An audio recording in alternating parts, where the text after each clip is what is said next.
Bom dia, boa tarde, boa noite, tudo bom com você? Hoje estamos no capítulo 3 do livro Erros e Acertos de 40 Mulheres da Bíblia e espero que ele esteja edificando a sua vida assim como edificou a minha. O tema de hoje é Uma Mãe de Multidões. Referência Gênesis capítulos 12, 16, 17, 18 e 21. Você, se não estiver entendendo a reflexão, é muito importante que você leia a referência bíblica, tá bom? Porque aqui eu estou só fazendo a reflexão, mas se a pessoa não leu, ela não vai entender. Eis a terceira mulher da nossa aventura, Sara. Deus começou a execução do seu plano redentor, fazendo um povo para ele, diante do qual se manifestaria e ensinaria as suas leis, para que esse povo tivesse êxito em sua caminhada na terra e representasse a maneira que Deus planejou para o homem viver. Então ele falou com Abraão, esposo de Sara, sobre seu objetivo, e disse para Abraão sair de sua casa, da sua parentela e ir para uma terra distante, onde sua descendência seria estabelecida, e através dele todas as famílias da terra seriam abençoadas.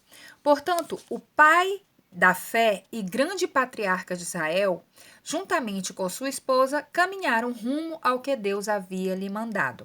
Eis uma virtude de Sara. Foi submissa à missão de seu esposo e desapegou-se de sua parentela para segui-lo. Muitas mulheres tropeçam hoje porque não possuem o discernimento necessário sobre sua função quando formam uma nova família. Elas resistem a desvincularem-se de seus parentes e nem sempre estão dispostas a irem onde seus esposos precisam ir ou estar. Outra característica de Sara foi crer na palavra de Deus, pois Deus não disse para onde eles iriam exatamente. Deus disse que iria mostrar, mas eles precisavam ir primeiro. Muitas mulheres não querem dar passos de fé diante de desafios. Elas só se movem quando estão completamente no controle da situação e querem saber de cada detalhe antes de obedecerem ao que Deus lhes manda. Sara, neste episódio, expressou sua inteira dependência de Deus. Mas o tempo foi passando e o casal foi envelhecendo. De repente, considerando que Sara não engravidara, ela concluiu que era estéril.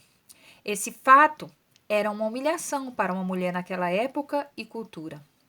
Talvez seus conflitos interiores eram ainda maiores por conta daquela promessa de Deus ao seu marido: tua descendência será tão grande que você não conseguirá contar. Será como as estrelas no céu e como os grãos de areia no mar. Em algum momento, Sara viu-se incapaz de ser a protagonista dessa história junto com Abraão. Por isso, tomou a decisão mais desastrosa de sua vida, que até hoje atinge a história do mundo inteiro. Ela já estava em idade bastante avançada, já cansada de esperar um milagre em seu ventre, então orientou seu esposo a ter relações com sua criada, Agar. Assim ele fez, e neste ato Ismael foi gerado, filho de Abraão, mas não de Sara. Quando Ismael era adolescente e o casal da promessa de uma descendência incontável já estava quase centenário, um anjo anunciou que um menino nasceria. Sara riu da situação, talvez até com um pensamento assim: você está brincando com a minha cara, eu nem tenho mais relações sexuais com meu marido. Por causa do riso de Sara, Deus escolheu para aquele menino o nome de Isaque, que significa riso.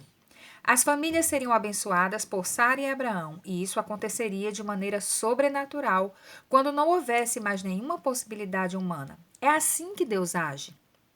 Mas agora Abraão tinha 2 filhos, o primeiro gerado pelo atalho que Sara indicou, e o segundo gerado pela manifestação do poder de Deus, que fez com que uma mulher estéril e avançada em idade gerasse um filho. Assim, gostaria de aplicar essa experiência de Sara conosco. Quando Deus nos faz uma promessa, ela não precisa da nossa mãozinha para que se cumpra. Ele é totalmente capaz de prover os meios.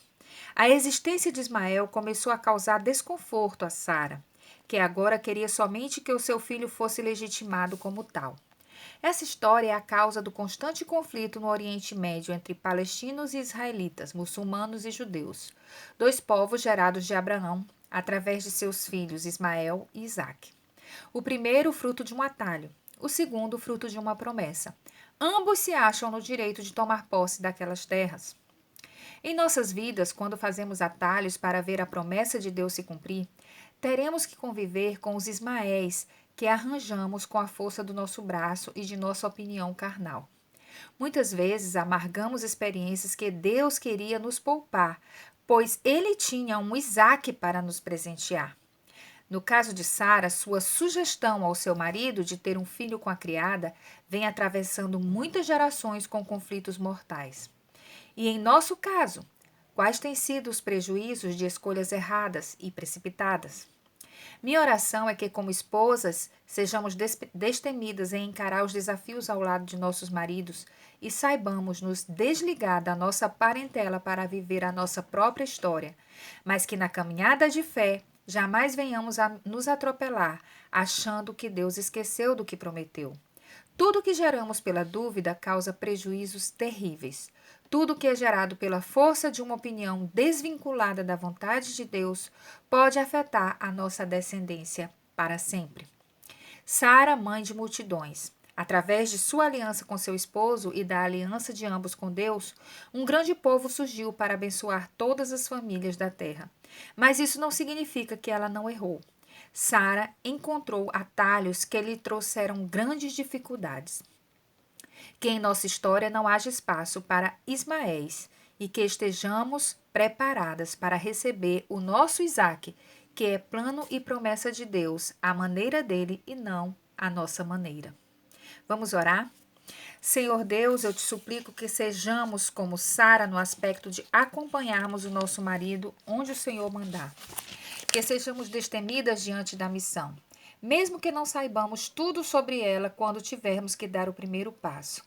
Mas, Senhor, não nos permita errar como Sara errou, quando deu um jeitinho humano para concretizar uma promessa divina. Deus, que sejamos pacientes em esperar o teu agir e entendendo que o Senhor age quando não há mais possibilidades, mas tu nunca deixas de cumprir o que prometeste.